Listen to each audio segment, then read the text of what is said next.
This is the daily fiscal pulse for the 21st of May, 2026. Just a quick heads up, you're looking at a look back here, not something happening in real time. All of this data is locked in as of Thursday's closing.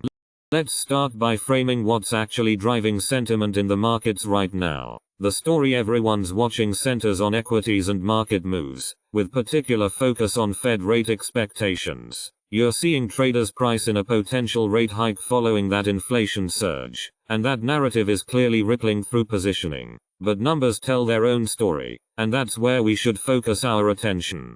When you look at what actually flowed through the system today, the net fiscal transfer came in at $10.6 billion. Tax receipts pulled the weight here, contributing $5.7 billion to that total. Nothing jumps out as extraordinary at first glance. The equity picture, though, holds steady. ES futures finished the day at 7,465, sitting comfortably above the 20-day moving average of 7,347. That 20-day band runs roughly 403 points wide. What's interesting is that price is managing to stay supported even as the fiscal environment presents some headwinds. Zooming out gives you better perspective. The trailing 5-day average for government spending lands around $21.0 billion per day. When you compare that to the 20-day average sitting closer to $11.7 billion, you get a sense of how cash is moving through the real economy and filtering into financial assets.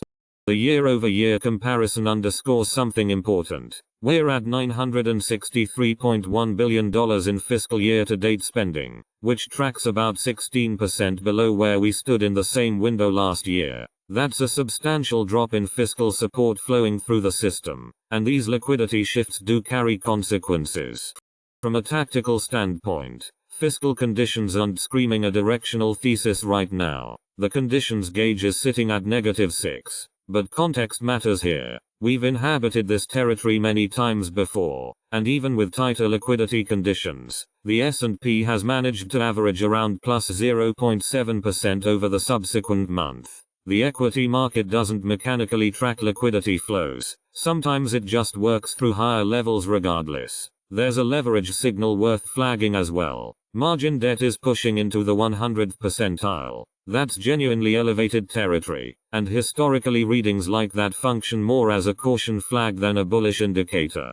Looking ahead at the calendar, a few dates are worth keeping on your radar. The 27th of May marks the SSA payment cycle on the fourth Wednesday of the month, which typically reshuffles near-term cash flows. The next major Treasury coupon payment window opens around the 15th of May. The fiscal dial isn't pointing clearly in either direction at this moment. What happens with the scheduled transfers ahead will likely determine whether that shifts. That's your edge to monitor going forward.